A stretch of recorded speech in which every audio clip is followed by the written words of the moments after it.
അല്ലാഹുവിന്റെ റസൂൽ സല്ലല്ലാഹു അലൈഹി വസല്ലം ഏറ്റവും കൂടുതൽ നരകത്തിൽ കണ്ടതും ഇതേ പെണ്ണുങ്ങളെയാണെന്ന് പറയുമ്പോഴാണ് വിഷമം വരുന്നത്. 4 കാര്യം ചെയ്യുവീ നിങ്ങൾക്ക് ഞാൻ സ്വർഗം നൽകാമെന്ന് പരിശുദ്ധ റസൂലുള്ളാഹി സല്ലല്ലാഹു അലൈഹി വസല്ലം. ഇദാ സ്വല്ലത്ത് ഖംസഹാ, പെണ്ണേ നീ നിന്റെ 5 വക്ത് നിസ്കാരം കൃത്യമായി നിർവഹിക്ക്. 5 വക്ത് നിസ്കാരം കൃത്യമായി നിർവഹിക്ക്. അല്ലാഹുവിന്റെ ഹബീബ് പറയാൻ, സ്കൂളിൽ പഠിക്കുന്ന പെൺകുട്ടികൾ പൗഡർ പോകുമോ ഫൗണ്ടേഷൻ പോകുമോ എന്ന് പറഞ്ഞ് ളുഹർ നിസ്കരിക്കാത്ത കാലമാണ്. ഇത് തമാശയല്ല. സ്കൂളിലേക്ക് പഠിക്കാൻ പോകുന്ന പെൺകുട്ടികൾ ഉച്ചയ്ക്ക് ളുഹർ നിസ്കരിക്കാതിരിക്കാനുള്ള കാരണം വുളൂ ചെയ്താൽ മുഖത്തിന്റെ ഫൗണ്ടേഷനും മേക്കപ്പും നഷ്ടപ്പെടുമോ എന്ന് ഭയന്നിട്ട് വുളൂ ചെയ്യാതെ നിസ്കരിക്കാതെ വരുന്ന പെണ്ണുങ്ങൾ. ആ പെണ്ണുങ്ങളോടാണ് പറയുന്നത്, പെണ്ണെ നീ നിന്റെ 5 വക്ത് നിസ്കാരം കൃത്യമായി നിർവഹിക്കുക. ഇദാ സ്വല്ലത്ത് ഖംസഹാ, 5 വക്ത് നിസ്കാരം കൃത്യമായി നീ നിർവഹിച്ചാൽ, വസ്വാമത്ത് ശഹ്റഹാ, പരിശുദ്ധമായ റമളാൻ മാസം നോമ്പ് പിടിച്ചാൽ. ഇവിടെയും എക്സ്ക്യൂസ് കൊടുത്തിട്ടുണ്ട്. നിസ്കാരത്തിലും എക്സ്ക്യൂസ് ഉണ്ട്, നോമ്പിലും ഇളവുണ്ട് പെണ്ണുങ്ങൾക്ക്. ഈ ഇളവുകളൊക്കെ സ്വീകരിച്ച് 5 വക്ത് നിസ്കരിച്ചു, പരിശുദ്ധ റമളാനിൽ നോമ്പ് പിടിച്ചു. പിന്നെയോ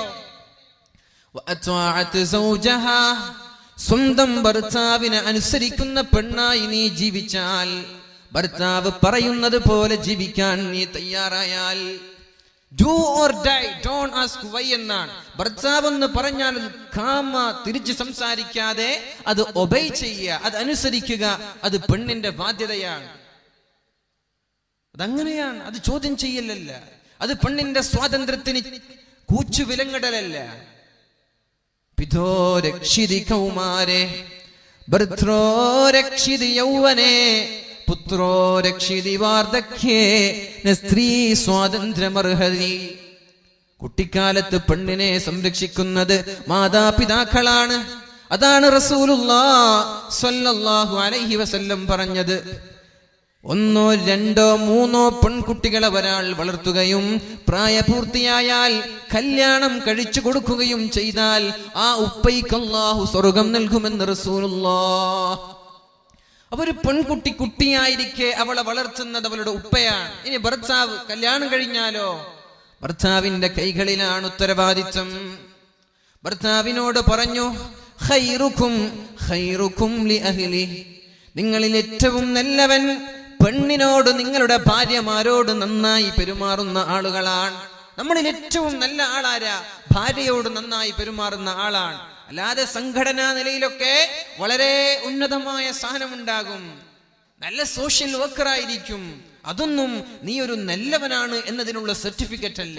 നിന്റെ ഭാര്യ പറയണം, എന്റെ ഭർത്താവ് ബെസ്റ്റ് വൺ എന്ന് നിന്റെ ഭാര്യ പറഞ്ഞാലേ നീ നല്ലവൻ എന്ന് പറയാൻ പറ്റൂ. ഇത് അല്ലാഹുവിന്റെ ഹബീബിന്റെ വാക്കുകളാണ്. ഖൈറുക്കും ഖൈറുക്കും ലി അഹ്ലിഹി വഅന ഖൈറുക്കും ലി അഹ്ലി, ഞാൻ എന്റെ ഭാര്യമാരോട് നന്നായി പെരുമാറുന്നവനാണെന്ന് പരിശുദ്ധ റസൂലുള്ളാഹി സ്വല്ലല്ലാഹു അലൈഹി വസല്ലം. അപ്പോ യൗവനത്തിലെത്തുന്ന പെണ്ണിനെ സംരക്ഷിക്കുന്നത് ഭർത്താവാണ്. ഭർത്താവ് പറഞ്ഞതനുസരിക്കേണ്ടത് ഭാര്യയുടെ കടമയാണ്. ഭർത്താവ് പറഞ്ഞതനുസരിക്കുന്ന പെണ്ണ് ഖാമ എന്ന് ഭർത്താവിനോട് ചോദ്യം ചെയ്യാതെ എന്തെങ്കിലും ഒരു കാര്യം പറയുമ്പോൾ ഉടനെ അതനുസരിക്കുന്ന പെണ്ണ്. പിന്നെ അല്പം കഴിഞ്ഞു നിന്റെ തലയണ മന്ത്രമോ അല്ലെങ്കിൽ നീ പഠിച്ച 18 പണിയുമായി നിനക്ക് ഭർത്താവിനോട് എക്സ്ക്യൂസ് പറയാൻ കുഴപ്പമില്ല. പക്ഷേ ഭർത്താവ് നിന്നോടൊരു കാര്യം ചെയ്യാൻ പറഞ്ഞാൽ നീ ഓൺ ദി സ്പോട്ട് തർക്കിച്ച് കയറല്ല, എനിക്ക് പറ്റൂല എന്ന് പറയല്ല. നിങ്ങൾ വേണമെങ്കിൽ ചെയ്തോ, എന്നോട് പറയല്ല എന്ന് പറയരുത്. അങ്ങനെ നമ്മുടെ പെണ്ണുങ്ങളൊക്കെ ആയി മാറിയോ എന്ന് ഞാൻ അത്ഭുതപ്പെടുകയാണ്.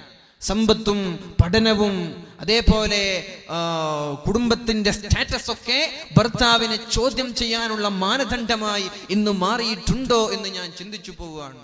പെണ്ണെ, നിന്റെ നാശം നീ ഭർത്താവിനെ ധിക്കരിക്കലോട് കൂടെ തുടങ്ങുകയാണ്. ഭർത്താവിനെ അനുസരിച്ചാൽ പ്രായപൂർത്തിയെത്തിയത് മുതൽ നിന്റെ ഗുഹ്യാവയവങ്ങളെ ഹറാമിൽ പെടാതെ നീ സൂക്ഷിച്ചാൽ, പ്രായപൂർത്തിയെത്തി, നിന്റെ സെക്ഷുവൽ ഹോർമോണുകൾ വളരാൻ തുടങ്ങി. അപ്പോഴേക്കും കണ്ടവൻ നമ്പറുകൾ തരുമ്പോൾ അത് വാങ്ങി സംസാരിക്കാൻ നീ തയ്യാറാവാതെ, കണ്ടവനെ പ്രേമിച്ച് നടക്കാനോ പ്രണയിച്ച് നടക്കാനോ തയ്യാറാവാതെ, സ്കൂളിൽ പോയി അവിടെയും തോന്നിവാസങ്ങൾ കാട്ടി നടക്കാൻ തയ്യാറാവാതെ, ഞാൻ എൻ്റെ അള്ളാഹുവിനെ പേടിക്കുന്നു എന്ന് പറഞ്ഞുകൊണ്ട് നീ അള്ളാഹുവിലേക്ക് മടങ്ങാൻ തയ്യാറായാൽ, സ്കൂളിന്റെ കഥകളൊക്കെ പറയണോ ഞാൻ? സ്കൂളിൽ നടക്കുന്ന സംഭവങ്ങൾ പരിതാപകരമാണ്, വളരെ പേടിക്കേണ്ട വിഷയമാണ്. നമ്മുടെ മക്കളെയൊക്കെ നമ്മൾ ഡിഗ്രിക്കും പോസ്റ്റ് ഗ്രാജുവേഷനും ഡോക്ടറേറ്റിനും അതേപോലെ MPhilഉം അങ്ങനെ പല രീതിയിൽ പഠിക്കാൻ വേണ്ടി പറഞ്ഞേക്കുന്ന ആളുകളാണ്.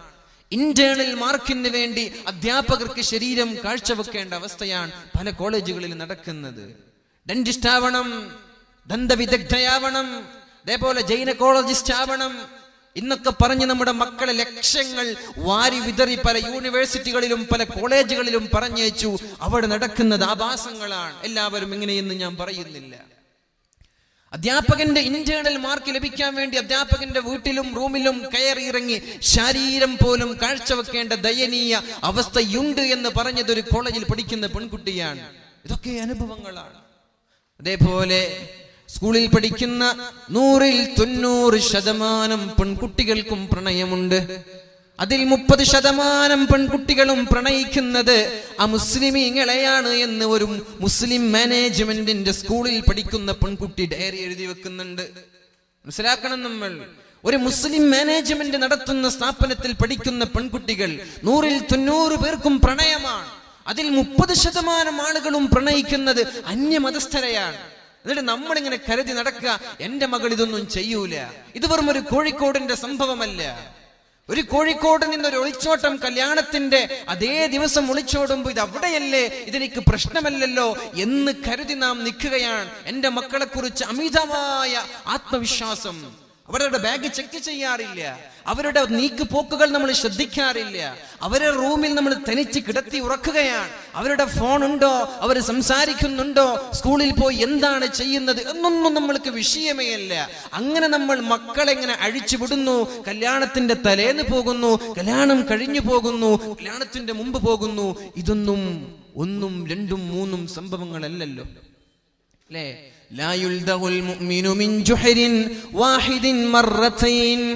അല്ലാഹുവിന്റെ ഹബീബായ മുത്ത് റസൂലുള്ളാഹ് സ്വല്ലല്ലാഹു അലൈഹി വസല്ലം പഠിപ്പിക്കുകയാണ്, ഒരു മുഅ്മിനിനെ സംബന്ധിച്ചിടത്തോളം ഒരു മാളത്തിൽ നിന്ന് 2 പ്രാവശ്യം പാമ്പ് കടിക്കൂല എന്ന് പറഞ്ഞാൽ എന്താ? ഒരു മാളത്തിൽ നിന്ന് ഒരാൾക്ക് 2 പ്രാവശ്യം പാമ്പ് കടിച്ചാൽ അവൻ മുഅ്മിനല്ല എന്നാണ്. ഇങ്ങനെയുള്ള സംഭവങ്ങൾ, ഒളിച്ചോട്ടങ്ങളും അന്യമതസ്ഥന്റെ കൂടെ ഇറങ്ങിപ്പോകലൊക്കെ നടക്കുമ്പോ നമ്മൾ വിചാരിക്കും ഇത് ലാസ്റ്റ് വൺ, ഇത് കണ്ട ആളുകൾ പഠിച്ചല്ലോ, ഇനിയൊരു പ്രാവശ്യം ഇത് ആവർത്തിക്കില്ലല്ലോ. പയ്യന്നൂരിലൊരു മുബശ്ശിറയോ അല്ലെങ്കിൽ കോഴിക്കോട് നിന്നുള്ളൊരു സഹലയോ ഇതൊക്കെ വെറും വിരളമാണ്, ഇതിനി സംഭവിക്കില്ല എന്ന് നമ്മൾ കരുതുമ്പോഴേക്കും പിറ്റേ ദിവസം വേറൊരു വാർത്ത വരികയാണ്. അനുഭവത്തിൽ നിന്ന് പാഠം പഠിക്കാനായിട്ടില്ലേ? ഇനി എന്നാ നമ്മൾ ഇതൊക്കെ പഠിക്കുക? എന്നാണ് നമ്മൾ ഇതൊക്കെ പഠിക്കുക? ഇതൊക്കെ സംഭവിക്കുന്നത് ഓരോ ഉമ്മയുടെ മക്കളാണ്. ദീനീബോധമുള്ള കുടുംബങ്ങളിൽ നിന്നാണ് ആളുകൾ ഇറങ്ങിപ്പോകുന്നത്. ഇത് പഠിച്ചില്ലെങ്കിൽ ഇനി എന്നാ നമ്മൾ പഠിക്കുക? ലാ യുൽദഖുൽ മുഅ്മിനു മിൻ ജുഹ്രിൻ വാഹിദിൻ മർറതൈൻ ശഫീഉനാ റസൂലുള്ളാഹ്, അല്ലാഹുവിന്റെ ഹബീബായ റസൂലുള്ളാഹ് സ്വല്ലല്ലാഹു അലൈഹി വസല്ലം പഠിപ്പിക്കുകയാണ്. ഇതൊക്കെ കണ്ടിട്ടും വീണ്ടും വീണ്ടും ഇത് നമ്മുടെ സമൂഹത്തിൽ ഇത് സംഭവിക്കുന്നുവെങ്കിൽ നമ്മൾ മുഅ്മിനേയല്ല എന്നാണ് പരിശുദ്ധ റസൂലുള്ളാഹ്. വാലിന് വരുന്ന ആളുകൾക്ക് എങ്ങനെ നടന്മാരെ കാണുമ്പോൾ അവരെ കെട്ടിപ്പിടിക്കാൻ തോന്നുക, അവരെ കാണുമ്പോൾ അവർക്ക് ഷെയ്ക്ക് ഹാൻഡ് ചെയ്യാൻ തോന്നുക, അവരുടെ കൂടെ സെൽഫി എടുക്കാൻ തോന്നുക? എങ്ങനെയാണ് ഒരു വാലിന് പഠിക്കുന്ന വാലിന് വരുന്ന ഒരു പെണ്ണുങ്ങൾക്ക് അത് സാധിക്കുക? കുന്തും ഖൈറ ഉമ്മ, നിങ്ങളാണല്ലോ ഏറ്റവും നല്ല സമൂഹമെന്ന് പരിശുദ്ധ ഖുർആൻ. ലോകത്തേക്ക് നിയോഗിക്കപ്പെട്ട ഏറ്റവും ഉത്കൃഷ്ടമായ സമൂഹമാണ് നിങ്ങളെന്ന് അല്ലാഹു തആല പരിശുദ്ധമായ ഖുർആനിൽ പറഞ്ഞ നമ്മൾ സമൂഹത്തിന് അപമാനമുണ്ടാക്കല്ല, സമൂഹത്തിന്റെ പേര് നമ്മൾ ദോഷം വരുത്തല്ല. നമ്മളായിട്ട് നമ്മുടെ ദീനിനൊരു നന്മ പോലും ചെയ്യാൻ സാധിക്കുന്നില്ലെങ്കിൽ നമ്മൾ അതിനൊരു കോട്ടമുണ്ടാക്കാൻ ശ്രമിക്കല്ല. നമ്മൾ കാരണം ഒരു കോട്ടം പോലും നമ്മുടെ സമൂഹത്തിനോ നമ്മുടെ ദീനിനോ ഉണ്ടാവാൻ പാടില്ല എന്നൊരു പ്രതിജ്ഞ എടുക്കണ്ടേ നമ്മളൊക്കെ. ഹൈദരി ഫഖർ ഹേ, ഹൈദരി ഫഖർ ഹേ, ന ദൗലത്തെ ഉസ്മാനി ഹേ. മഹാനായ അലി ഇബ്നു അബീ ത്വാലിബ് റളിയല്ലാഹു അൻഹുവിനുണ്ടായിരുന്ന ആ ഒരു പട്ടിണി നിങ്ങൾക്കുണ്ടായോ? ഹൈദരി ഫഖർ ഹേ, ന ദൗലത്തെ ഉസ്മാനി ഹേ. മഹാനായ ഉസ്മാൻ തങ്ങൾക്കുണ്ടായിരുന്ന സമ്പന്നതയും നിങ്ങൾക്കുണ്ടോ? എന്നിട്ട് കവി നമ്മോട് ചോദിക്കുന്നുണ്ട്, തും മുസൽമാൻ ഹോ, നീ ഒരു മുസ്ലിമാണോ? നിന്നെ കുറിച്ച് എങ്ങനെയാണ് മുസ്ലിം എന്ന് പറയാൻ പറ്റുക? നിന്നെക്കുറിച്ചോ എന്നെക്കുറിച്ചോ ഒരു മുസൽമാനാണെന്ന് പറയാൻ പറ്റുമോ? കവി ചോദിക്കുകയാണ്, യാ അന്താസ മുസൽമാനി ഹേ, എന്ത് ബന്ധം കൊണ്ടാണ് നിന്നെ മുസൽമാൻ എന്ന് എനിക്ക് പറയാൻ പറ്റുക?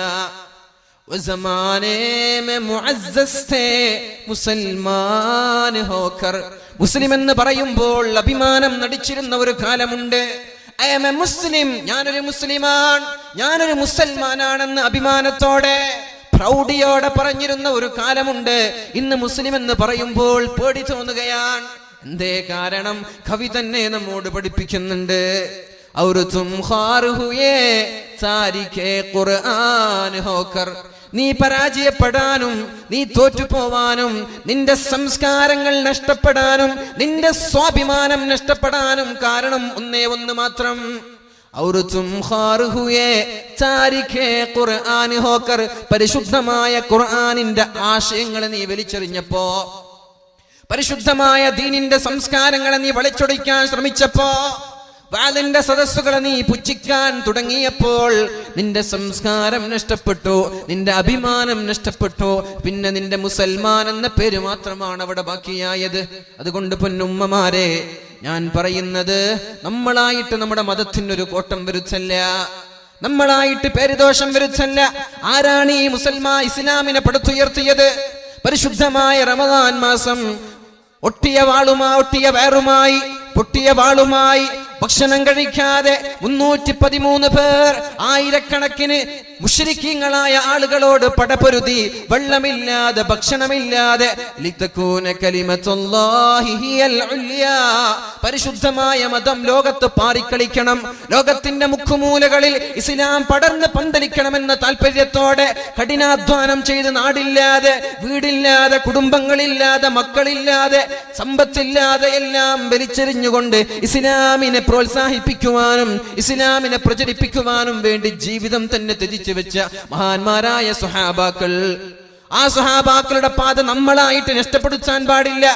ഇതിനൊരു നേട്ടം നിന്നെക്കൊണ്ടോ എന്നെക്കൊണ്ടോ ഉണ്ടാക്കാൻ സാധിക്കുന്നില്ലെങ്കിൽ പിന്നെ എന്തിന് സഹോദരി നമ്മളായിട്ട് നഷ്ടപ്പെടുത്തുന്നത്? ഇതിന്റെ മഹത്വം നമ്മളായിട്ട് കളയല്ലേ എന്ന് ഞാൻ സ്നേഹത്തോടെ പറയാൻ. കവി ചോദിക്കുന്നുണ്ട്, കൈഫ നളുന്നു ബില്ലബ്നാഇ ഖൈറാ ഇദാ നശഉ ബിഹിൽനിൽ ജാഹിലാത്തി. വളരെ നല്ലൊരു ചോദ്യമാണ്. എങ്ങനെയാണ് നമ്മുടെ മക്കളൊക്കെ നന്നാവുക? എങ്ങനെയാണ് നമ്മുടെ മക്കളൊക്കെ സ്വാലിഹീങ്ങളാവുന്നത് എന്ന് കവി ചോദിക്കുകയാണ്. അതിന് ഉത്തരവാദി ഉമ്മയാണ്. കവി പറയുന്നു, ഫകൈഫ നളുന്നു ബില്ലബ്നാഇ ഖൈറാ, നമ്മുടെ മക്കൾ നന്നാവുന്നു എന്ന് നന്നാവണമെന്ന് എങ്ങനെയാണ് നമ്മൾ ആഗ്രഹിക്കുക? ഇദാ നശഉ ബിഹിൽനിൽ ജാഹിലാത്തി, ജയസൂര്യ വരുമ്പോ നീർച്ചാലിലേക്ക് ഓടിപ്പോകുന്ന ഉമ്മമാർ, നിങ്ങളുടെ മടിത്തട്ടിൽ വളരുന്ന മക്കൾ എങ്ങനെയാണ് നന്നാവുമെന്ന് നമ്മൾ ആഗ്രഹിക്കുന്നത്? തോന്നിവാസങ്ങൾ ചെയ്യുന്നത്, തോന്നിവാസങ്ങൾ ചെയ്താലും മടുക്കാതെ, റമദാൻ എന്നില്ല, പെരുന്നാളെന്നില്ല, സംശുദ്ധമായ പരിശുദ്ധമായ ദിവസങ്ങളെന്നില്ല, എല്ലാം കാറ്റിൽ പറത്തി തോന്നിയതുപോലെ ജീവിക്കുന്ന ഉമ്മമാരുടെ മടിത്തട്ടിൽ ഈ മക്കൾ വളർന്നാൽ ഈ മക്കളിൽ എങ്ങനെയാണ് നന്മകൾ നമ്മൾ ആഗ്രഹിക്കുന്നത്? മക്കൾക്ക് മുലപ്പാല് നൽകുമ്പോൾ വരെ, മുലപ്പാൽ നൽകുന്നതൊരു ഇബാദത്താണ്, അതും ഒരു ആരാധനയാണ്.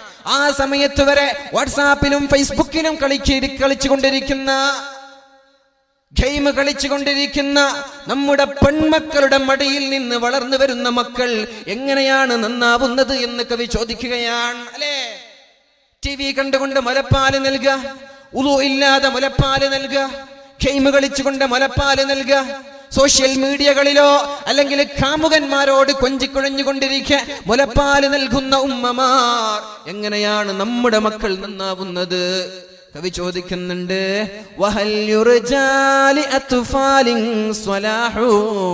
നിങ്ങൾക്ക് പ്രതീക്ഷയുണ്ടോ ഈ മക്കൾ നന്നാവുമെന്ന്?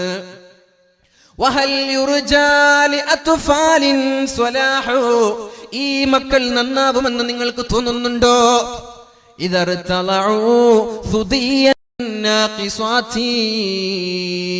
ദീനിനെ കുറിച്ച് ബോധമില്ലാത്ത, ദീനിനെ കുറിച്ച് തിരിപാടില്ലാത്ത, ദീനിനെ കുറിച്ച് അറിവില്ലാത്ത, ദീനെന്തെന്നറിയാത്ത ഈ ഉമ്മമാർ മുലപ്പാല് നൽകിയ ഈ മക്കൾ എങ്ങനെയാണ് നന്നാവുന്നത് എന്ന് കവി ചോദിക്കുകയാണ്. യാ അല്ലാഹ്, ഉമ്മാ, നമ്മുടെ മക്കളെങ്ങാനും നശിച്ചു പോയാൽ അതിന്റെ പൂർണ്ണമായ ഉത്തരവാദിത്വം നിങ്ങളുടെ കയ്യിലാണ്. ഉസ്താദുമാരെ പറയല്ല, മദ്രസയിൽ പഠിപ്പിക്കുന്ന ഉസ്താദുമാരുടെ കുറ്റമല്ല. എങ്ങനെയാണ് മദ്രസയിലൊക്കെ പഠിപ്പിക്കുക? പഠിക്കാത്തതിന്റെ പേരിൽ ഒന്ന് വടിയെടുത്താൽ പിന്നെ പ്രശ്നങ്ങളായി, പിന്നെ മദ്രസയിലേക്ക് മാർച്ചായി, പിന്നെ ആ ഉസ്താദിനെ പുറത്താക്കാതെ എന്റെ മകനെ ഞാൻ മദ്രസയിലേക്ക് പറഞ്ഞേക്കില്ല എന്ന് വാശി പിടിക്കുന്ന ഉമ്മമാർ, എങ്ങനെയാണ് നമ്മുടെ മക്കൾ നന്നാവുമെന്ന് നമ്മൾ ആഗ്രഹിക്കുന്നത്? എങ്ങനെയാണ് നമ്മുടെ മക്കൾ നന്നാവുമെന്ന് നമ്മൾ പ്രതീക്ഷിക്കുന്നത്? നന്നാകുമോ? പഠിക്കാത്തതിന്റെ പേരിൽ അടിക്കാൻ പാടില്ല, കളിച്ചതിന്റെ പേരിൽ അടിക്കാൻ പാടില്ല. തോന്നിവാസങ്ങൾ എത്ര 100 കൂട്ടം തോന്നിവാസങ്ങൾ ചെയ്താലും, കഞ്ചാവ് അടിച്ചാലും, കള്ള് കുടിച്ചാലും, പെണ്ണ് പിടിച്ചാലും, മകന്റെ കൂടെ നിന്ന് മകന്റെ തിന്മകളെ ന്യായീകരിക്കുന്ന ഉമ്മമാർ നമ്മുടെ നാട്ടിലുണ്ടാകുമ്പോൾ എങ്ങനെയാണ് ഈ മക്കൾ നന്നാവുമെന്ന് കരുതുന്നത്? അതുകൊണ്ട് പൊന്നു സഹോദരിമാരെ, അള്ളാഹുവിന്റെ ഹബീബ് പറയുന്നൊരു ഹദീസുണ്ട്, മാ മിൻ അബ്ദിൻ യസ്തറഈഹില്ലാഹ്.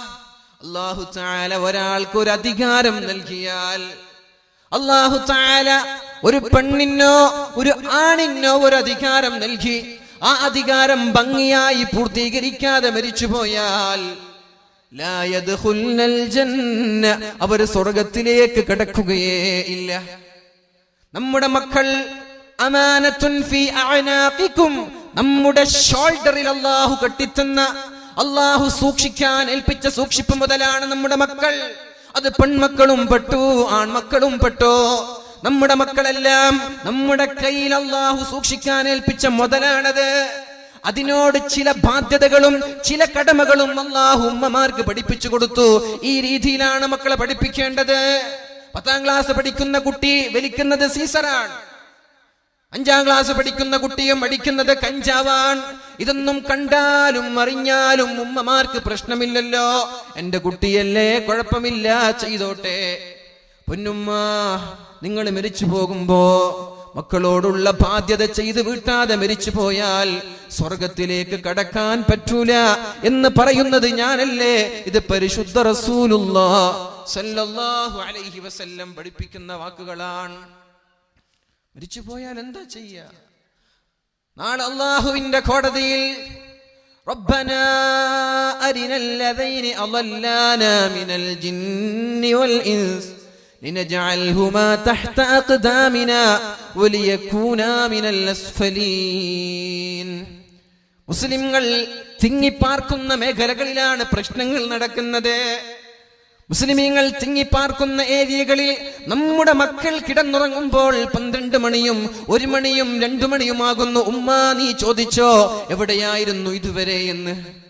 ബസ് സ്റ്റാൻഡിലിരിക്കുന്ന കുട്ടിയോട് 9 മണിക്ക് വീട്ടിലെത്തിയില്ലെങ്കിൽ വീടിന്റെ കതകടിച്ച് വീട്ടിൽ നിന്ന് പുറത്താക്കുമെന്ന് പറയാനുള്ള തന്റെ ഇടം നമ്മുടെ ഉമ്മമാർക്കുണ്ടോ? നമ്മുടെ നാടിന്റെ ചുറ്റുവട്ടത്തുള്ള ഈ അങ്ങാടികളിൽ ബസ് സ്റ്റാൻഡിൽ 12 മണി വരെ 1 മണി വരെ കിടന്നുറങ്ങാതെ നമ്മുടെ മക്കൾക്ക് എന്താണ് അവിടെ ചെയ്യാനുള്ളത്? എന്ത് ഡ്യൂട്ടിയാണ് അവർക്കുള്ളത്? എന്ത് ദൗത്യമാണ് അവർക്കുള്ളത്? എന്താണ് അവർ ചർച്ച ചെയ്യുന്നത്? എന്താണ് അവർക്ക് ചർച്ച ചെയ്യാനുള്ള വിഷയം? എന്താണ്? ഇശാ നിസ്കാരം കഴിഞ്ഞാൽ കിടന്നുറങ്ങിക്കൂടെ? ഇശാ നിസ്കാരം കഴിഞ്ഞാൽ സംസാരിക്കല്ല, അത് ഭാര്യമാരോട് മാത്രമേ സംസാരിക്കാൻ ഓപ്ഷനുള്ളൂ. അങ്ങനെയാണ് ദീന് പഠിപ്പിക്കുന്നത്. ഇശാ കഴിഞ്ഞാൽ പിന്നെ ഉറങ്ങണം, പിന്നെ സംസാരിച്ചിരിക്കരുത്. ഭാര്യമാരോട് ജോലി കഴിഞ്ഞ് ക്ഷീണിച്ചു വരുന്ന ഭർത്താക്കന്മാർക്ക് സംസാരിക്കാം. അതേപോലെ നാട്ടിൽ അല്ലറ ചില്ലറ പ്രശ്നങ്ങളുണ്ടെങ്കിൽ അത് പരിഹരിക്കാനും സംസാരിക്കാം. അല്ലാതെ വെറുതെ സ്വര പറയുന്നത് ഇസ്ലാം നമ്മൾക്ക് അനുവദിച്ച് തന്നിട്ടില്ല. എന്നിട്ട് നമ്മുടെ മക്കൾ എങ്ങനെ കടന്നിങ്ങനെ സംസാരിക്കുന്നത്? മുസ്ലിമീങ്ങളൊക്കെ 9 മണിയാകുമ്പോ വീട്ടിൽ കയറി മീശ മുളക്കാതെ 10ാം ക്ലാസ്സിലും 9ാം ക്ലാസ്സിലൊക്കെ പഠിക്കുന്ന കുട്ടികൾ 2 മണിക്ക് റോഡിലും ടൗണിലും ഇങ്ങനെ അലഞ്ഞു തിരിയ. എന്താ ഇവർക്കൊന്നും ഉപ്പമാരില്ലേ? ഇവർക്കൊന്നും ഉമ്മമാരില്ലേ? നിങ്ങളുടെ വീട്ടിലേക്ക് വൈകി എത്തുന്ന മക്കളെ നിങ്ങളല്ലാതെ പിന്നെ ആരാ ചോദ്യം ചെയ്യേണ്ടത്? പള്ളിയുടെ ഉസ്താദിനത് പറ്റുമോ? നാട്ടിലുള്ള പ്രസിഡന്റിനത് പറ്റുമോ? ഇതുവർ ചോദ്യം ചെയ്താൽ നാളെ പിന്നെ പ്രശ്നമല്ലേ? അതുകൊണ്ട് നിങ്ങളുടെ കയ്യിലുള്ള ബാധ്യതയാണിത്. This is your responsibility. നിങ്ങളുടെ ഉത്തരവാദിത്തമാണ്. നിങ്ങൾ ഇത് ഭംഗിയായി ചെയ്തില്ലേ, നാളെ മരിച്ചു പോയാൽ സ്വർഗത്തിന്റെ കവാടം നിങ്ങൾക്ക് കടക്കാൻ കഴിയില്ലെന്ന് പരിശുദ്ധ റസൂലുള്ളാഹി സ്വല്ലല്ലാഹു അലൈഹി വസല്ലം. അല്ലാഹു നമ്മുടെ മക്കളെ ദീനി ബോധമുള്ളവരാക്കട്ടെ. റബ്ബനാ അരിനല്ലദൈനി അളല്ലാനാ മിനൽ ജിന്നി വൽ ഇൻസി ലിനജഅൽഹുമാ തഹ്ത അഖ്ദാമിനാ വലിയകൂനാ മിനൽ അസ്ഫലീൻ. ഉമ്മമാരെ നരകത്തിലേക്ക് വലിച്ചെറിയാൻ പറയുന്ന മക്കളുണ്ട് നാളെ. അല്ലാഹു അവരിൽ നമ്മെ പെടുത്താതിരിക്കട്ടെ. നമ്മുടെ മക്കളെയും അങ്ങനെയുള്ള മക്കളിൽ അല്ലാഹു പെടുത്താതിരിക്കട്ടെ. നിങ്ങൾക്ക് നിങ്ങളുടെ മക്കളിലും നിങ്ങളുടെ ഭാര്യമാരിലും ശത്രുക്കളുണ്ട് എന്ന് പരിശുദ്ധ ഖുർആൻ പഠിപ്പിക്കുമ്പോ ഉമ്മമാരെ ഉപ്പമാരെ മാറാനുള്ള സമയമായിട്ടില്ലേ? അലം യഅ്നി ലില്ലദീന ആമനൂ തഖ്ശഅ ഖുലൂബുഹും ലിദിക്രില്ലാഹ്. അല്ലാഹുവിനെ പേടിച്ചുകൊണ്ട് മാറാനുള്ള സമയം നിങ്ങൾക്കായിട്ടില്ലേ? എന്നാണ് നിങ്ങൾ മാറുന്നത്? ഗെയിം കളിച്ചുകൊണ്ടിരിക്കുന്ന ചെറുപ്പക്കാരെ കിട്ടാനില്ല.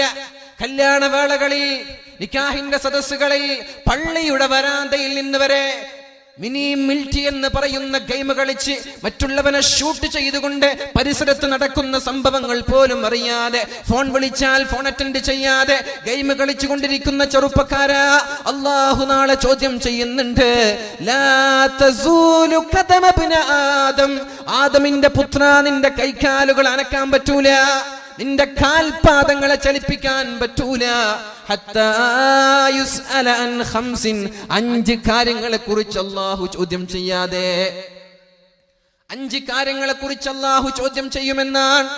ആ ചോദ്യത്തിന് വ്യക്തമായ സ്പഷ്ടമായ മറുപടിയില്ലാതെ നാളെ രക്ഷപ്പെടാൻ പറ്റുമെന്ന് ചെറുപ്പക്കാരാ നമ്മൾ ആരും കരുതേണ്ട. രക്ഷപ്പെടാൻ പറ്റൂല. എന്താണ് ചോദ്യമെന്നറിയോ? അൻ ഉംരിഹി ഫീമ അഫ്നാ. നിന്റെ ആയുസ് നീ എന്തിനു വേണ്ടിയാണ് ചെലവഴിച്ചത്? പറയാൻ പറ്റുമോ ഞാൻ ഗെയിം കളിച്ച് തീർത്തുവെന്ന്? ഗെയിം കളിക്കാൻ എന്താണ് ഈ ഗെയിമൊക്കെ പഠിപ്പിക്കുന്നത്? മറ്റുള്ളവനെ കിക്ക് ചെയ്യാനും ഷൂട്ട് ചെയ്യാനും പഠിപ്പിക്കുന്ന ഗെയിമുകൾ. ഇത് പക്വതയെത്തിയ ചെറുപ്പക്കാർ വരെ കളിക്കുന്നു എന്ന് പറയുമ്പോഴാണ് വിഷമം വരുന്നത്. ചെറിയ ചെറിയ കുട്ടികൾ പൊതുവെ ഗെയിം കളിക്കാറുണ്ട്. അതുവരെ ക്രിമിനൽ സ്വഭാവമുള്ള ഗെയിം കളിച്ചാൽ ഈ കുട്ടി ഭാവിയിൽ ക്രിമിനൽ ആകാനുള്ള സാധ്യതയുണ്ട് എന്ന് മാനസിക വിദഗ്ധര് പറയാണ്. പക്ഷേ പക്വതയെത്തിയ 25ഉം 20ഉം കഴിഞ്ഞ ചെറുപ്പക്കാരൊക്കെ ഈ മൊബൈലും പിടിച്ച് ഗെയിം കളിക്കാന്ന് പറയുമ്പോൾ വിഷമം തോന്നുകയാണ്. എന്താണ് ഈ ഗെയിമിലൊക്കെ ഉള്ളത്? അല്ലാഹു ചോദിക്കുന്നുണ്ട്. അല്ലാഹുവിന്റെ ഹബീബായ നബി തങ്ങളോട് പറയുന്നുണ്ട്, നബിയെ, ഈ ഗെയിമും കളിച്ച് നടക്കുന്ന ഒരു കൂട്ടം ആളുകൾ, നിങ്ങൾ അവരെ കുറിച്ച് ഡോണ്ട് ബോദർ അബൌട്ട് ദം. അവരെ കുറിച്ച് നിങ്ങൾ ചിന്തിക്കുകയേ വേണ്ട, അവരെ കുറിച്ച് നിങ്ങൾ കെയർ ചെയ്യേ വേണ്ട. അവരുടെ കാര്യം ഞാൻ ഏറ്റെടുത്തിട്ടുണ്ട് എന്ന് പരിശുദ്ധ ഖുർആൻ പറയാണ്. വദരില്ലദീന തഖദൂ ദീനഹും ലഇബൻ വലഹ്വാ. ജീവിതം തന്നെ കളിയും ചിരിയുമാക്കി മാറ്റിയ ആളുകൾ, അവരെ നിങ്ങൾ വിട്ടേക്ക് നബിയെ, അവരുടെ കാര്യം ഞാൻ നോക്കിക്കോളാം. വേൾഡ് 20 നടക്കുകയാണ്. വേൾഡ് കപ്പ് 2020 നടക്കുകയാണ്. ആ ഒരു വേൾഡ് കപ്പ് നടക്കുമ്പോ കളി കാണാൻ വേണ്ടി വാളിന്റെ സദസ്സുകൾ ഒഴിവാക്കുന്ന ചെറുപ്പക്കാരാ, നിന്നോടാണ് അല്ലാഹു പറയുന്നത്, നിന്നെ കുറിച്ചാണ് അല്ലാഹു പറയുന്നത്. വദരില്ലദീന തഖദൂ ദീനഹും ലഇബൻ വലഹ്വാ. ജീവിതം അവരുടെ മതം തന്നെ കളിയാണ്, മതം തന്നെ തമാശയാണ്, അവരുടെ ദീനി തന്നെ ഗെയിമുകളും സ്പോർട്സുകളുമാണ്. അങ്ങനെയുള്ള ആളുകളെ കണ്ടാൽ നബിയെ നിങ്ങൾ അവരെ കുറിച്ച് ശ്രദ്ധിക്കുകയേ വേണ്ട. നിങ്ങൾ അവോയ്ഡ് ചെയ്യണം, അവരെ മൈൻഡ് ചെയ്യല്ല. ദുനിയാവിന്റെ ഐഹികമായിട്ടുള്ള സുഖങ്ങൾ അവരെ വഞ്ചിച്ച് കളഞ്ഞിട്ടുണ്ട് നബിയേ. സോഷ്യൽ മീഡിയകളിലും വാട്സാപ്പിലും ഗെയിമിലുമൊക്കെ സമയം ചെലവഴിക്കുന്ന ചെറുപ്പക്കാരാ, അല്ലാഹു നാളെ നമ്മോട് ചോദിക്കാൻ പോകുന്ന ചോദ്യമുണ്ട്.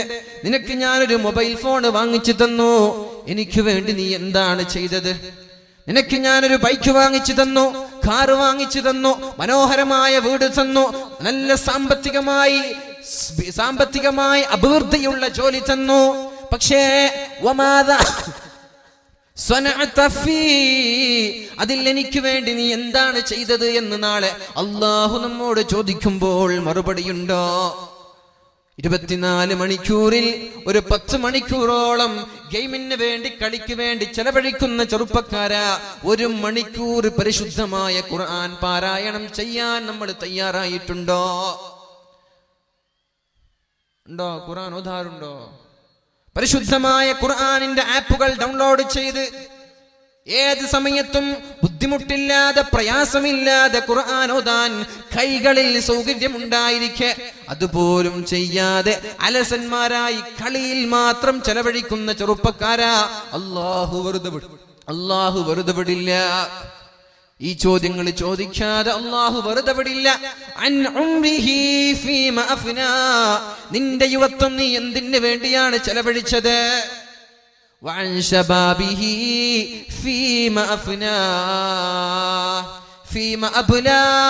നിന്റെ യുവത്വം നീ എന്തിന് ചെലവഴിച്ചു? ഒന്നാമത്തെ ചോദ്യം നിന്റെ ആയുസ്സിനെ കുറിച്ചാണെങ്കിൽ, രണ്ടാമത്തെ ചോദ്യം അല്ലാഹു ചോദിക്കുന്നത് നിന്റെ യുവത്വത്തെ കുറിച്ചാണ്. 15 വയസ്സ് മുതൽ നിന്റെ മരണം വരെയുള്ള ഓരോ സെക്കൻഡുകളെ കുറിച്ച്, ഓരോ മിനിറ്റുകളെ കുറിച്ച്, ഓരോ ദിവസങ്ങളെ കുറിച്ച് അല്ലാഹു ചോദിക്കും. ഈ സെക്കൻഡിൽ നീ എന്താണ് ചെയ്തത്? ഇപ്പോഴെന്താണ് ചെയ്തത്? ഇന്ന സമയത്ത് എന്താണ് ചെയ്തത്? അതിന്റെ മറുപടി കഴിഞ്ഞാൽ രണ്ടാമത്തെ ക്വസ്റ്റ്യൻ വരുന്നത് നിന്റെ യുവത്വം നീ എങ്ങനെ ചെലവഴിച്ചു എന്നാണ്. 15 വയസ്സ് മുതൽ 40 വയസ്സ് വരെയുള്ള കാലയളവ് എങ്ങനെ നീ അല്ലാഹുവിന് വേണ്ടി ചെലവഴിച്ചിട്ടുണ്ടോ? മഹാനായ ഇബ്രാഹിം നബി അലൈഹിസ്സലാം തന്റെ താടിരോമം ഒന്ന് നരച്ചു വന്നപ്പോൾ ആ താടിരോമം പിടിച്ചുകൊണ്ട് പറഞ്ഞൊരു വാക്കുണ്ട്, അൽഹംദുലില്ലാഹ്, അല്ലാഹുവേ സർവസ്തുതിയും നിനക്കാണ് റബ്ബേ. എന്റെ ജീവിതത്തിൽ, എന്റെ യുവത്വത്തിൽ എന്റെ കണ്ണിന്റെ കണ്ണിമ വെട്ടുന്ന തെറ്റുപോലും ജീവിതത്തിൽ വന്നിട്ടില്ലല്ലോ. അൽഹംദുലില്ലാഹ്. ആര് പറഞ്ഞു? മഹാനായ ഇബ്രാഹിം നബി അലൈഹിസ്സലാം 40 വയസ്സായി ചാടിരോമമൊന്ന് നിരക്കാൻ തുടങ്ങുമ്പോൾ പറഞ്ഞതാണ്, ഒരു കണ്ണിമ വെട്ടുന്ന തെറ്റുപോലും എന്റെ ജീവിതത്തിൽ വന്നു പോയിട്ടില്ലല്ലോ. ഇത് പറയാൻ നമ്മൾക്ക് സാധിക്കുമോ ചെറുപ്പക്കാരാ? ജീവിതത്തിൽ ഒരു ദിവസമെങ്കിലും തെറ്റ് ചെയ്യാതെ നമ്മളിൽ നിന്ന് കടന്നു പോയിട്ടുണ്ടോ? ജീവിതത്തിൽ ഒരു മിനിറ്റ് പോലും തെറ്റില്ലാതെ ജീവിതത്തിൽ കടന്നു പോയിട്ടുണ്ടോ? അല്ലാഹു നമ്മൾക്ക് പുറത്തു തരുമാറാവട്ടെ. അല്ലാഹു നമ്മുടെ സകലമായ പാപങ്ങളും പുറത്തു തരുമാറാവട്ടെ. ഏതായാലും ഇനിയുള്ള കാലം തോന്നിവാസങ്ങൾക്ക് മാറ്റിവെക്കാതെ, മൊബൈൽ ഫോണിലുള്ള ഗെയിമുകൾ ഡിലീറ്റ് ചെയ്ത്, തോന്നിവാസങ്ങളൊക്കെ മാറ്റിവെച്ച് അല്ലാഹുവിന് വേണ്ടി ജീവിക്കാൻ തയ്യാറാവണം. ഒരു അടിമ എങ്ങനെയാണോ മരിച്ചു പോകുന്നത് അതേപോലെയാണ് നാളെ പുനർജനിക്കുന്നത് എന്ന് പരിശുദ്ധ റസൂലുള്ളാഹി സ്വല്ലല്ലാഹു അലൈഹി വസല്ലം. എങ്ങനെയാണ് നമ്മൾ മരിച്ചു പോവാൻ? ഇങ്ങനെ തോന്നിവാസം ചെയ്ത്, വ്യഭിചാരം ചെയ്ത്, കഞ്ചാവടിച്ച്, സിസർ വലിച്ച്, കള്ള് കുടിച്ച്, തൗബയൊന്നും ചെയ്തില്ല, അങ്ങനെ മരിച്ചു പോയാൽ അതേ കള്ള് കുടിയനായിട്ടാണ് അല്ലാഹു നാളെ പുനർജനിപ്പിക്കുന്നത്. മഅദല്ലാഹ്. വ്യഭിചാരിയായി തൗബ ചെയ്തിട്ടില്ല, കണ്ട പെണ്ണിനോട് സംസാരിച്ച് നടക്കാൻ തൗബ ചെയ്തിട്ടില്ല, അങ്ങനെ മരിച്ചുപോയി എങ്കിൽ നിന്നെ നാളെ അല്ലാഹു പുനർജനിപ്പിക്കുന്നത് വ്യഭിചാരിയായിട്ടാണ്. അതുകൊണ്ട് തൗബ പെട്ടെന്ന് ചെയ്യണം. അല്ലാഹു നമ്മൾക്ക് തൗഫീഖ് ചെയ്യട്ടെ. അല്ലാഹു നമ്മുടെ പാപങ്ങളൊക്കെ പുറത്തു തരുമാറാവട്ടെ. എന്താണ് തൗബ എന്ന് പറഞ്ഞാൽ ഒരുപാട് പ്രയാസമുള്ള കാര്യമല്ലല്ലോ അത്. ഇന്നല്ലാഹ യബ്സുതു യദഹു, അല്ലാഹു അവന്റെ കരങ്ങളെ നീട്ടിവെക്കുന്നുണ്ട്. ലിയതൂബ മുസീഉൻ നഹാർ, രാത്രിയിൽ അല്ലാഹു കൈ നീട്ടിയിരിക്കുന്നത് പകലിൽ നമ്മൾ ചെയ്തു പോയ പാപങ്ങൾ അല്ലാഹുവിനോട് ഒരാൾ ദുആ ചെയ്യുമ്പോൾ അത് പുറത്തു കൊടുക്കാൻ വേണ്ടി കാത്തിരിക്കുന്നുണ്ടെന്ന് റസൂലുള്ളാഹി സ്വല്ലല്ലാഹു അലൈഹി വസല്ലം. യബ്സുതു യദഹു ഫിൽ ലൈൽ, രാത്രിയിൽ കൈനീട്ടിയിരിക്കുകയാണ്. എന്തിന്? ലിയതൂബ മുസീഉൻ നഹാർ, പകലിൽ ആരൊക്കെ തെറ്റ് ചെയ്യുന്നുണ്ട് അവരും എന്നോട് ചോദിക്കട്ടെ, ഞാൻ പുറത്തു കൊടുക്കാൻ തയ്യാറാണ്. അല്ലാഹു കാത്തിരിക്കുകയാണ്. നമ്മൾ എന്നിട്ടും ചോദിക്കുന്നില്ല. നമ്മള് ചോദിച്ചിട്ടും 1000 ചോദിച്ചാൽ 10 തരുന്ന ആളുടെ പിന്നാലെയാണ്. ലക്ഷങ്ങൾ ചോദിച്ചാൽ 1000 കൊടുക്കുന്ന ആളുകളുടെ പിന്നാലെയാണ്. 10 ചോദിക്കുമ്പോ 1000 തരുന്ന റബ്ബിനെ നമ്മൾക്ക് വേണ്ട. ഉദ്ഉനി അസ്തജിബ് ലക്കും, നിങ്ങൾ എന്നോട് ദുആ ചെയ്യുവീൻ, ഞാൻ നിങ്ങൾക്ക് ഉത്തരം നൽകാമെന്ന്. വനഹ്നു അഖ്റബു ഇലൈഹി മിൻ ഹബ്ലിൽ വരീദ്, അവന്റെ കണ്ടനാളിയേക്കാളും അവനിലേക്ക് അടുത്തവനാണ് ഞാൻ. ഇന്നല്ലാഹ യബ്സുതു യദഹു ഫിന്നഹാർ, പകലിൽ അല്ലാഹു കൈനീട്ടിയിരിക്കുന്നത് രാത്രികളിൽ ചെയ്ത തെറ്റിന് അല്ലാഹുവിനോട് തൗബ ചെയ്യുന്ന ആളുകൾക്ക് പുറത്തു കൊടുക്കാൻ വേണ്ടിയാണ്. ചുരുക്കി പറഞ്ഞാൽ അല്ലാഹു അവന്റെ കരങ്ങൾ ഇങ്ങനെ നീട്ടിക്കൊണ്ട് കാത്തിരിക്കുന്നുണ്ട്. തെറ്റ് ചെയ്ത ആളുകളൊക്കെ ഒന്ന് തൗബ ചെയ്ത് മടങ്ങാൻ വേണ്ടി അല്ലാഹു നമ്മൾക്ക് അവസരം തരികയാണ്. എല്ലാ ദിവസവും കടൽ അല്ലാഹുവിന്റെ സമീപത്തേക്ക് ചെല്ലുന്നു, സമുദ്രങ്ങളെല്ലാം അല്ലാഹുവിന്റെ സമീപത്തേക്ക് ചെല്ലുന്നു. എന്നിട്ട് അല്ലാഹുവിനോട് പറയുന്നു, യാ റബ്ബി ദഅനി, എന്റെ റബ്ബേ എന്നെ വിടണം, ഞാൻ ഈ തോന്നിവാസികളായ താന്തോന്നികളായ ആളുകളെ കൊന്നുകളയട്ടെ, മുക്കിക്കളയട്ടെ.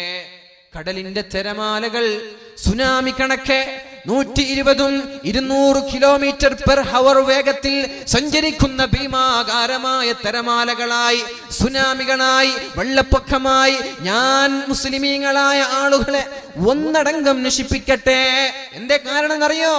അഖല മിൻ റിസ്ഖിക വലം യശ്കുറുക, നിന്റെ ഭക്ഷണമാണ് അവർ കഴിക്കുന്നത്, പക്ഷേ നിനക്ക് നന്ദി ചെയ്യുന്നില്ല.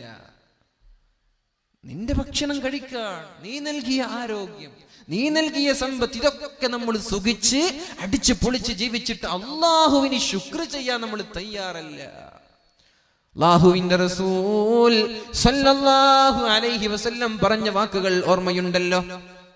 ഏതെങ്കിലും ഒരു പെണ്ണോ ഏതെങ്കിലും ഒരാണോ അന്യ പുരുഷന്റെയോ അന്യ സ്ത്രീയുടെയോ ഷോൾഡറിൽ ഒന്ന് തട്ടി, അത് വികാരമുണ്ടാവട്ടെ വികാരമില്ലാതായിക്കട്ടെ, അങ്ങനെ തട്ടുന്നതിനേക്കാളും അവന് ഭേദം ചളിയിൽ കാഷ്ടം കടിച്ചുകൊണ്ടിരിക്കുന്ന പന്നിയെ കെട്ടിപ്പിടിക്കലാണെന്ന് മുത്തു റസൂലുള്ളാഹി സ്വല്ലല്ലാഹു അലൈഹി വസല്ലം. പിന്നെ എങ്ങനെയാണ് തൊട്ടുരുമ്മി നിൽക്കാനും തൊട്ടുരുമ്മി നടക്കാനും നമ്മൾക്ക് കഴിയുന്നത്, നമ്മൾക്ക് ധൈര്യം വരുന്നത്? ഇതൊക്കെ അല്ലാഹുവിന്റെ ഹബീബിന്റെ വചനങ്ങളല്ലേ? ഇതൊക്കെ അല്ലാഹുവിന്റെ ഹബീബ് പഠിപ്പിച്ച വാക്കുകളല്ലേ? ഇതിനെ തിരസ്കരിക്കാൻ നമ്മൾക്ക് പറ്റുമോ? ഇത് ഇല്ല എന്ന് പറയാൻ പറ്റുമോ? ഇതിനെ നിഷിദ്ധത്തിന് തടയാൻ നമ്മൾക്ക് പറ്റുമോ? ഇല്ലല്ലോ. ഇതൊക്കെ സംഭവിച്ചു കൊണ്ടിരിക്കെ ഓരോ ആളുകളും അല്ലാഹുവിന്റെ സൃഷ്ടികൾ വന്നുകൊണ്ട് അല്ലാഹുവിനോട് പറയുന്നുണ്ട്, യാ റബ്ബ്, എന്റെ റബ്ബേ എന്നെ വിടണം, ഞാൻ ഈ മനുഷ്യന്മാരെ നിന്റെ സമ്പത്ത് ഉപയോഗിച്ച്, നിന്റെ ആരോഗ്യം ഉപയോഗിച്ച്, നീ നൽകിയ ഭക്ഷണം ഉപയോഗിച്ച്, എല്ലാ സുഖങ്ങളും ആസ്വദിച്ച് ജീവിച്ച് നിനക്ക് വേണ്ടി ശുക്ർ ചെയ്യാനോ പരിശുദ്ധമായ ഖുർആനിന്റെ ആയത്തുകൾ ഓതാനോ തയ്യാറാവാത്ത ഇവരെ ഞാനൊന്ന് മുക്കിക്കളയട്ടെ അല്ലാഹ്. രണ്ടാമത് വരുന്നത് പർവ്വതങ്ങളാണ്. പർവ്വതങ്ങൾ ഒരുമിച്ച് കൂടുന്നു, എന്നിട്ട് വരുന്നു, യാ റബ്ബ് ദഅനി, അല്ലാഹുവേ എന്നെയും വിടണം, ഞാൻ അവരെ കഷ്ണങ്ങളായി അവരുടെ ശരീരത്തിൽ മറിഞ്ഞു വീണ് ഞാൻ നശിപ്പിക്കട്ടെ. ആകാശങ്ങൾ അല്ലാഹുവിനോട് പറയുന്നു, യാ റബ്ബി ദഅനി, എന്റെ റബ്ബേ എന്റെ രക്ഷിതാവേ എന്നെ വിടണം, കഷ്ണങ്ങളായി ആകാശങ്ങളിൽ നിന്ന് തീക്കാറ്റുകളും ഇടികളും തീകഷ്ണങ്ങളും തീഗോളങ്ങളും ഇവരുടെ ശരീരത്തിലേക്ക് പതിപ്പിച്ചുകൊണ്ട് ഞാൻ ഇവരെ നശിപ്പിക്കട്ടെ അല്ലാഹ്. ഭൂമി ചോദിക്കുകയാണ്, അല്ലാഹുവേ ഇവരെയൊക്കെ ഞാൻ വിഴുങ്ങിക്കൊണ്ട് കളയട്ടെ എന്ന്. എല്ലാ ദിവസവും ഈ സകലമാന പ്രതിഭാസങ്ങളും അല്ലാഹുവിന്റെ മുമ്പിൽ ചെല്ലുന്നുണ്ട്. അല്ലാഹു പറയുന്ന മറുപടി അറിയോ? ദഅനി വ മഖ്ലൂഖാതി യാ മഖ്ലൂഖാതി, എന്റെ സൃഷ്ടികളെ, പർവ്വതമേ, സമുദ്രമേ, ആകാശമേ, ഭൂമിയെ, നിങ്ങളാണോ ഈ മനുഷ്യന്മാരെ സൃഷ്ടിച്ചതല്ലല്ലോ, ഞാനല്ലേ. നിങ്ങളാണോ സൃഷ്ടിച്ചത്? നിങ്ങളായിരുന്നുവെങ്കിൽ ലറഹിംതുമൂഹും, നിങ്ങൾ അവരോട് കാരുണ്യം കാണിക്കുമായിരുന്നു. നിങ്ങളല്ലല്ലോ മനുഷ്യന്മാരെ സൃഷ്ടിച്ചത്. നിങ്ങളായിരുന്നുവെങ്കിൽ നിങ്ങൾ അവരോട് കാരുണ്യം കാണിക്കുമായിരുന്നു. എന്നാൽ ഇവരെയെല്ലാം സൃഷ്ടിച്ചത് ഞാനാണ്. ഞാൻ ഇവരോട് കാരുണ്യം കാണിക്കുന്നുണ്ട്. ഇവര് തൗബ ചെയ്തുകൊണ്ട് എന്റെ അടുത്തേക്ക് കടന്നു വരട്ടെ. അയ്യുഹത്തായിബൂൻ മർഹബൻ ബിക്കും, നിങ്ങൾ തൗബ ചെയ്ത് ഇങ്ങോട്ട് വരൂ, നിങ്ങളെ സ്വീകരിക്കാൻ ഞാൻ തയ്യാറാണെന്ന് പരിശുദ്ധ റസൂലുള്ളാഹ് സല്ലല്ലാഹു അലൈഹി വസല്ലം. അതുകൊണ്ട് തൗബ ചെയ്ത് അല്ലാഹുവിലേക്ക് മടങ്ങണം. അസ്തഗ്ഫിറുല്ലാഹൽ അലീം, അസ്തഗ്ഫിറുല്ലാഹൽ അലീം, അസ്തഗ്ഫിറുല്ലാഹൽ അലീം ചൊല്ലിക്കൂടെ? അല്ലാഹുവേ, ഇനി ഞാൻ തെറ്റ് ചെയ്യില്ലെന്ന് ഒന്ന് പ്രതിജ്ഞയെടുത്തുകൂടെ? ഇനി ഞാൻ തോന്നിവാസങ്ങൾക്കില്ല, ഇനി ഞാൻ തെറ്റുകൾക്കില്ല, ഇനി ഞാൻ പ്രണയങ്ങൾക്കില്ല, ഇനി ഞാൻ കള്ള് കുടിക്കാനോ സിസർ വലിക്കാനോ കഞ്ചാപടിക്കാനോ ഞാനില്ല റബ്ബേ. നിന്റെ വിളികൾക്കുത്തരം നൽകാൻ ഞാനിതാ തയ്യാറായിട്ടുണ്ട് റബ്ബേ എന്ന് പറഞ്ഞുകൊണ്ട് അല്ലാഹുവേ, ഞാനിതാ നന്നായിരിക്കുകയാണ്. കഴിഞ്ഞുപോയ പാപങ്ങളെ നീ പുറത്തു തരണേ അല്ലാഹ്.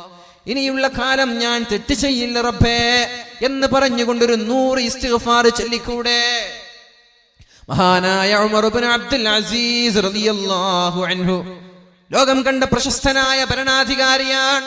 അദ്ദേഹം ലോകത്തോട് വിട പറഞ്ഞു പോയി. അദ്ദേഹത്തിന്റെ സ്വപ്നം കാണുകയാണ് അദ്ദേഹത്തിന്റെ സുഹൃത്ത്.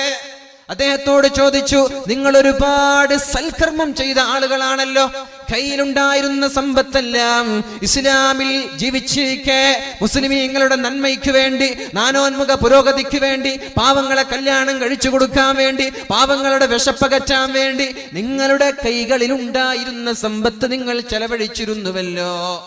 അതുപോലെ കാലാകാലം നോമ്പ് പിടിച്ചു നടന്ന ആളല്ലേ നിങ്ങൾ? കീറിത്തുന്നിയ വസ്ത്രങ്ങൾ ധരിച്ചു നടന്ന ആളല്ലേ നിങ്ങൾ?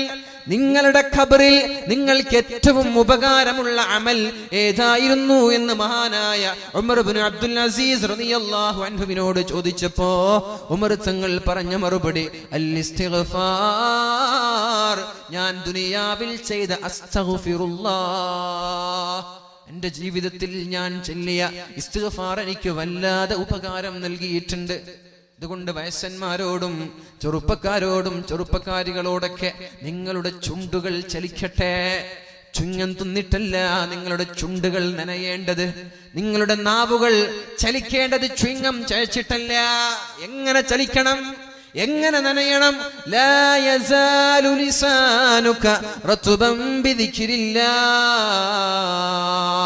അല്ലാഹുവിന് വേണ്ടി ദിക്ർ ചൊല്ലിക്കൊണ്ട് നിങ്ങളുടെ നാവുകൾ നനയട്ടെ എന്ന് പരിശുദ്ധ റസൂലുള്ളാഹ്. അതുകൊണ്ടൊരു 100 ഇസ്തിഗ്ഫാർ ചൊല്ലിക്കൂടെ?